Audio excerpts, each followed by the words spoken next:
আসসালামু আলাইকুম, সবাই কেমন আছেন? আজকে আমি চলে আসছি আপনাদের সামনে সুন্দর একটা রেসিপি নিয়ে। সেটা হলো আচারি ভাত ভাজি।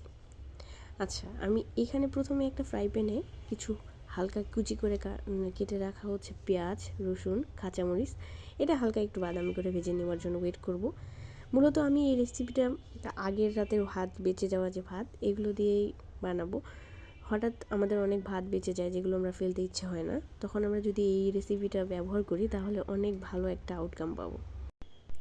তো আমরা আসলে এই রেসিপিটাতে খুব বাসায় হাতের কাছে থাকা স্পাইসগুলো ইউজ করব। এই যে যেমন ধরেন হচ্ছে হলুদ, তারপর হচ্ছে মরিচের গুঁড়া, তারপর হচ্ছে এমনি যদি আমরা চাই মাংসের মশলা যেমন ম্যাজিক মশলা, এমনি রাঁধুনি গুঁড়া মশলা, এগুলো ইউজ করতে পারি। এছাড়া আমাদের মেইন আকর্ষণ যেটা হচ্ছে সেটা হলো এখানে আমরা আচার কিংবা আচারের যে তেলটা আছে সেটা আমরা একটু যদি আমরা অ্যাড করি তাহলে স্মেলটা আরও হাজার গুণ বেশি ভালো হয়ে যায়। এটার স্মেল এত মজা, মনে হচ্ছে অর্ধেক খেয়ে ফেলি। তো আমি এখানে কিছু আচার এবং আচারের তেল অ্যাড করলাম, বেশি করার দরকার নেই। যদি আমরা অল্প বেশি করে ফেলি হালকা একটু টক হতে পারে।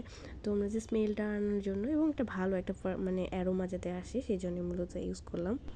এরপর আমি বেশিক্ষণ আর নাড়াচাড়া করব না।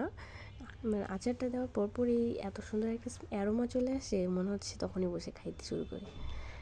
আপনারা সবাই প্লিজ একটু কমেন্ট করবেন যে আমাদের রেসিপিটা আসলে কেমন লেগেছে। আপনারা চাইলে আমাদের একটু ইউটিউব চ্যানেলটা ঘুরে আসতে পারেন। আজ এ পর্যন্তই। সবাই ভালো থাকবেন। আল্লাহ হাফেজ।